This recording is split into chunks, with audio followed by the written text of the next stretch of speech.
এই মন্দিরটি সন্ধেবেলায় কেমন সেজে ওঠে সেটি আপনাদের এবারে দেখাবো।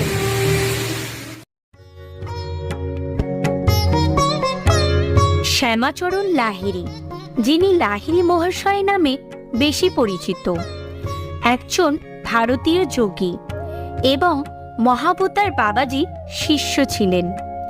মহাবতার বাবাজির কাছে শিখে 1861 সালে তিনি ক্রিয়াযোগ যোগবিজ্ঞানকে পুনরুজ্জীবিত করেছিলেন।